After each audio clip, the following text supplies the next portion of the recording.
Hi everybody, welcome to another Carrera tutorial. I'm Kite Man, and what we're going to do this time through is we're going to look at our volumetric clouds. Now I have three clouds loaded up right here. I have Perlin, Fractal Sum, and Turbulence, and they're all good clouds in their own right. They all have different uses well, they all have really cool properties that'll give them different uses. Um, this makes a good upper cloud. This makes a good lower cloud.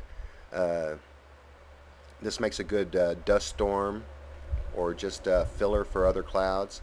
Uh, they're all really cool.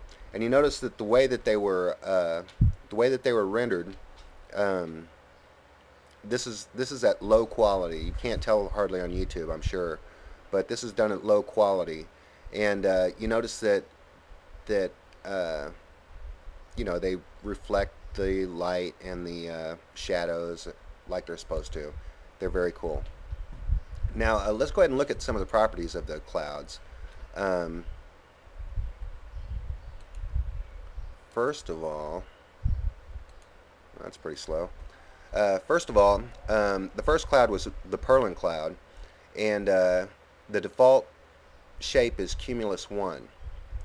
You could do big cumulus and kind of break it up in the middle, or you could do cumulus 2 and then break it down around the edges, kind of bring it down a little bit,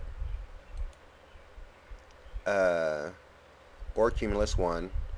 But you can also do basic shape, and this is one that I personally don't use, but I'm sure that there's got to be a use for it.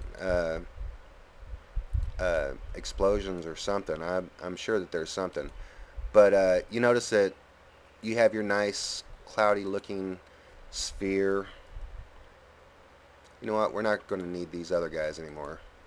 Let's go ahead and jump out of here and focus on one cloud.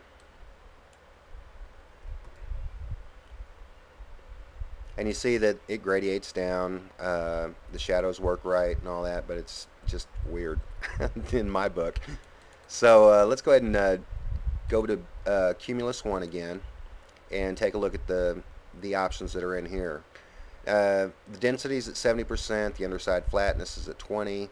Bring the underside flatness up and uh, kind of thin it out a little bit. Oh no, 70 default values. There we go. Yeah, if you get lost playing with your clouds, one of the cool buttons down here is the default values. It brings everything back to the cloud that you're expecting to get. Um, Now, you notice in 3D movies here lately, the clouds have had a blue tint to them, and I'm pretty sure that's to reflect that clouds are reflective. Clouds are water, so they're slightly reflective, and there's going to be a little bit of a blue tint to it. So let's make a blue tint for our cloud here.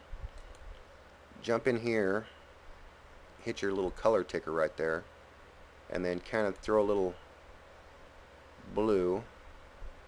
You can make it pretty blue if you want, but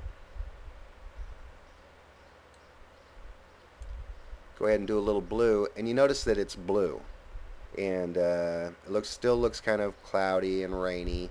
Um, let's go ahead and fix that by bumping the brightness up to 200%. And this is a cloud that you're not going to want to um, be too close. It's better to make it part of a scene that you're not going to interact with so much. But you notice that you have a blue sky and you have a slightly reflective cloud. You can probably tweak the colors a little bit. Tweak the colors a little bit and make it not so blue. But it has it you to have a nice blue hue in your clouds. Um, just gives you kind of a storybook look. It gives your clouds a storybook look.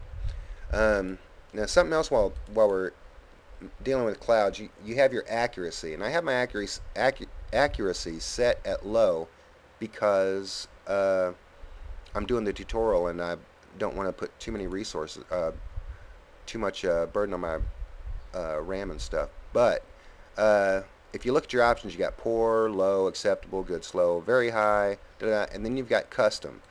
And custom is pretty cool. It's something I just found it out. It's very, very cool. You can set your sampling precision uh, so that you can have more or less noise in your cloud. Same thing with the shape, light precision. There's a little thing called light cache, and you can uh, max out your light cache and probably gets. I'm pretty sure that's a matter of refraction, but we aren't going to mess with that too much. And shape cache, you can add levels of detail to it and bring your rendering times up a lot, I'm sure. But we're not going to do that. We're going to go back to our low setting and go back out here, and I think that's pretty much what I have on clouds. Um, Experiment with them. It's like the volumetric fire in that it's really a hit and miss kind of thing.